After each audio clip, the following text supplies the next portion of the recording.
রাঙ্গামাটিতে বৃষ্টিপাত এখনো থামেনি। বিলাইছড়ি উপজেলার ফারুয়া বাজার পাহাড়ি ঢলে প্লাবিত হয়েছে। এতে 25,000-এরও বেশি মানুষ পানিবন্দী হয়ে পড়েছে। বৈরী আবহাওয়ার কারণে ত্রাণ পৌঁছানো কঠিন হয়ে পড়ছে। রাঙামাটিতে গত কয়েকদিনের যে টানা বর্ষণ, সে টানা বর্ষণ আজ সকাল থেকে কিছুটা কমেছে।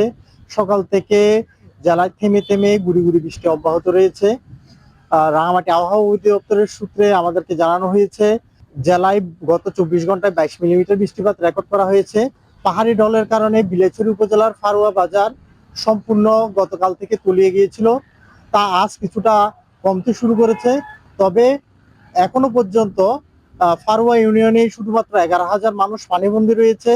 সেখানে এখনো পর্যন্ত ত্রাণ সহযোগিতা যায়নি। 2007 সালের বাঘাইছড়ি বন্যার যেই রেকর্ড ছিল, অর্থাৎ সেই রেকর্ডের চেয়ে এখন পর্যন্ত পানির পরিমাণ বেশি মনে করছি আমরা। একটু নিরাপদ জায়গা দিলে, একটু ঘর বানিয়ে থাকতে পারলে আমরা গরিব মানুষ। উপজেলা প্রশাসনের পক্ষ থেকে জানানো হচ্ছে, সেখানে তারা প্রতিনিয়ত যাওয়ার চেষ্টা করছে, কিন্তু পাহাড়ি ঢলের কারণে তারা ত্রাণ সহযোগিতা নিয়ে সেখানে যেতে পারছেন না। সেখানে যে আশ্রয় কেন্দ্র রয়েছে, সেখানে যে 3 বেলা খাবারের ব্যবস্থা সেটি করা হয়েছে।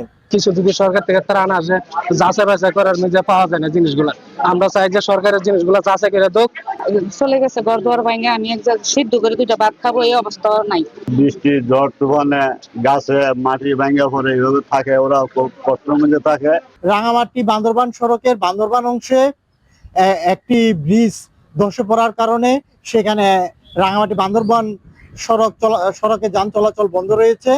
এছাড়া সাজেকের যে বিভিন্ন পর্যটন স্পট, সেই পর্যটন স্পটগুলো প্রশাসনের নিষেধাজ্ঞার কারণে এখনো পর্যন্ত সেখানে পর্যটক ভ্রমণ বন্ধ রয়েছে।